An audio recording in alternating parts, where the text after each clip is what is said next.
dans les conditions pour avoir un mariage, il y a l'âge de maturité. Hein, l'âge de maturité. C'est-à-dire qu'il faut être mûr pour connaître et apprécier la valeur du mariage et surtout son implication, comme on a dit tantôt. Deuxièmement, il faut l'âge spirituel. Est-ce que spirituellement tu es mûr pour comprendre la profondeur du mariage, pour connaître pourquoi Dieu a voulu qu'il y ait le mariage, pour savoir pourquoi il faut multiplier et que quand un enfant vient même, que tu saches que c'est un petit ange qui est là, que tu dois prendre soin de cet ange-là, et prendre soin, Dieu te confie cet ange-là pour prendre soin jusqu'à ce que, parce que c'est cet ange-là qui va compléter le monde angélique demain. Hein? Est-ce que tu es conscient de la responsabilité que la volonté de Dieu doit se faire sur la terre comme c'est fait au ciel? C'est-à-dire que les hommes doivent être disciplinés. Il y a tout ça. Il faut juger. Et puis, troisièmement, maintenant, il faut avoir l'âge biologique, hein, l'âge physiologique. Tu es un jeune homme. Tu n'es pas mûr. Hein, on ne t'a pas sevré même et tu veux te marier. Ça ne marche pas. Voilà. Donc, il y a plusieurs âges. Il y a l'âge matériel. Est-ce que tu as de quoi nourrir, n'est-ce pas, la femme? Parce que c'est toi le maître. Tu deviens le père de famille. C'est toi qui représente directement Dieu là. Et vous allez concevoir des aides qui vont venir, que Dieu va envoyer.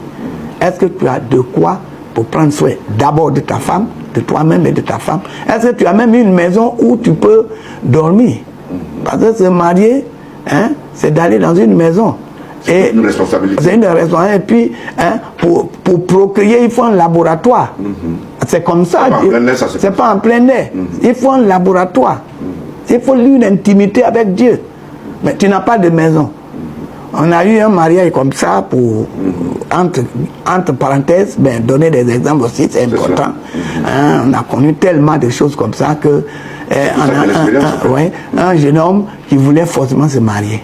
On lui demande, est-ce que tu as l'âge, tous ces trois âges-là, l'âge mature, ça, on dit, ok, tu as dépassé l'âge nubile, tu as atteint 25 ans, c'est pas mauvais, on peut accepter. Bon, la fille aussi n'est pas plus âgée que toi, on peut accepter. Maintenant, est-ce que tu as une maison? Il a dit oui. Mais l'erreur que le ministère qui est chargé de la famille a fait, c'est que il faut aller d'abord vérifier si réellement il a une maison, mais ils ne l'ont pas fait, mais ils ont cru. Ils ont cru, ils ont eu la foi. Ils ont dit l'amour ne sous pas le mal. Ouais, l'amour ne sous pas le mal. Et puis, c'est pas tous les versets qu'il faut appliquer dans tous les domaines. L'homme est tortueux par-dessus tout. C'est cela. Voilà. Donc, ok, le mariage est Dieu. Le jour où il y a eu le mariage, maintenant il faut aller à la maison. C'est ça. Ils sont allés jusqu'à Adjoufou. Ils tournaient, mais où est la maison? À la maison. Et finalement, il les a entraînés chez un de ses oncles. L'oncle n'est même pas préparé. Et puis voilà, dans le salon, c'est ça qui vient. la pauvre. Vous voyez, alors il y a des choses comme ça que nous avons vues. Hein? Il y a d'autres cas où la femme était plus âgée, on dit non, monsieur, pardon. Dans ce cas-là, tu n'es pas notre frère en Christ, tu es monsieur maintenant. Celle-là est plus âgée. Demain, elle sera à la ménopause.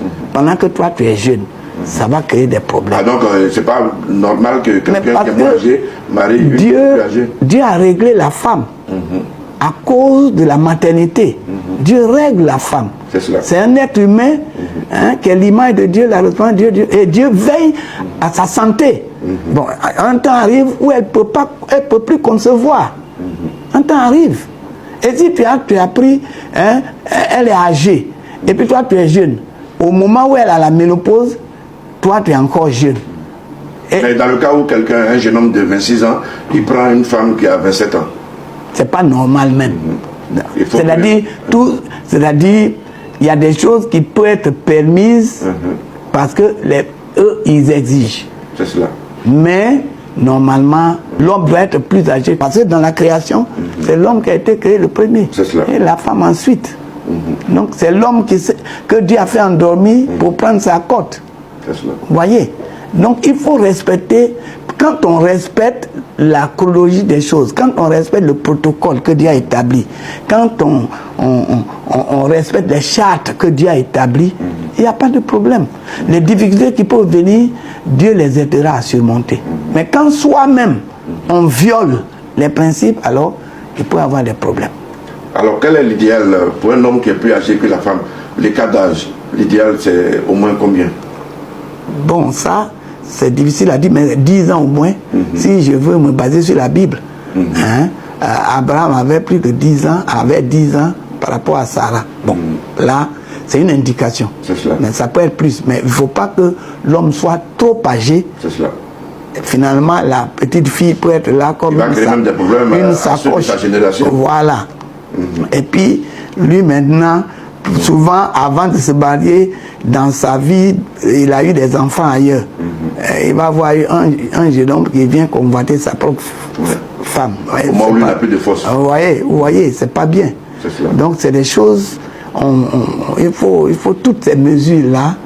C'est ça, c'est ce qui fait que être dans une église vraiment qui enseigne bien.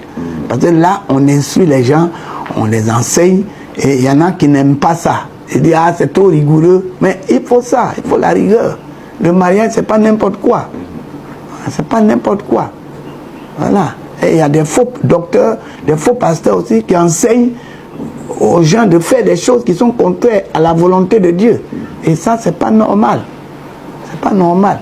Mais est-ce qu'il est conseillé dans le choix un chrétien qui puisse vouloir marier quelqu'un qui n'est pas chrétien?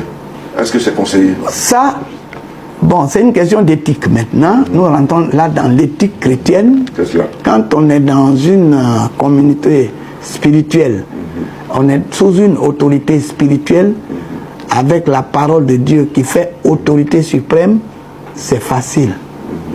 C'est facile.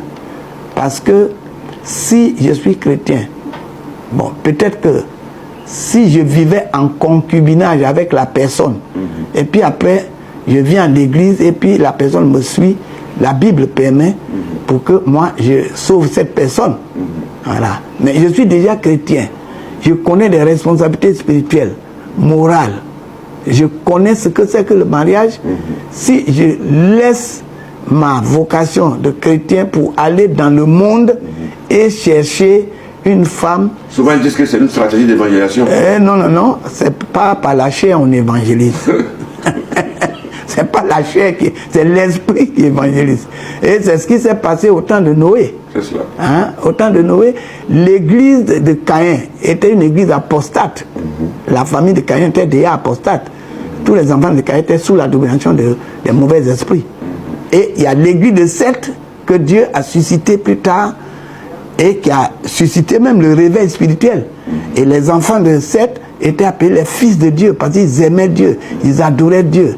Hein? Les principes spirituels étaient réétablis, les sacrifices sanglants, etc., etc.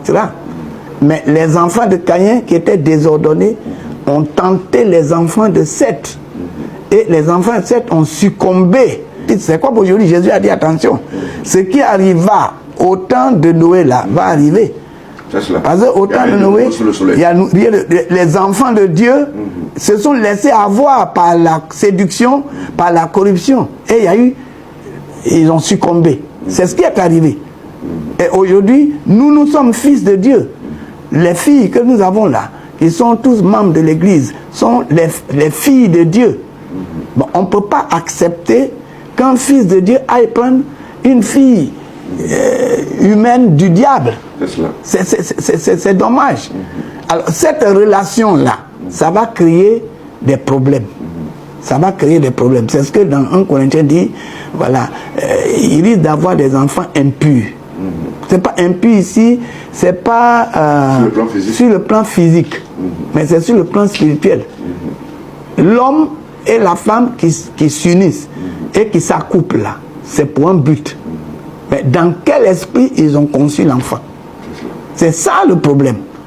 Et c'est ce qui fait que, c'est ce qui a fait qu'au temps de Noé, ceux qui naissaient de ces relations mixtes entre fils de Dieu et filles des hommes qui étaient possédés par les démons, alors les enfants qui naissaient étaient des monstres. On parlait de géants. Ils ont double nature. Et c'est pas bon. C'est des choses qui sont là. Et le Nouveau Testament nous enseigne. L'Ancien Testament nous enseigne. Mais les gens aujourd'hui vont dire non, ça fait rien.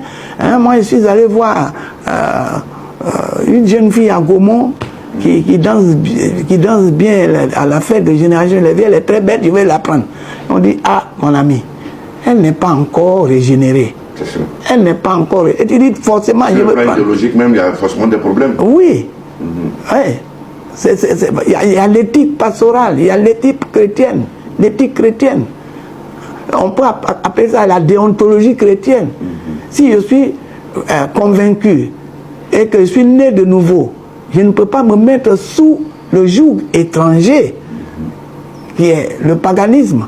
Bon, la fille, on ne la juge pas en tant que telle, mais elle est encore dans un esprit irrégénéré. Et moi, je suis régénéré. Bon, on va s'associer, on va s'accoupler dans quel esprit? Voilà, c'est ça le problème. Voilà le mystère. On appelle ça aussi le mystère du péché. C'est ça.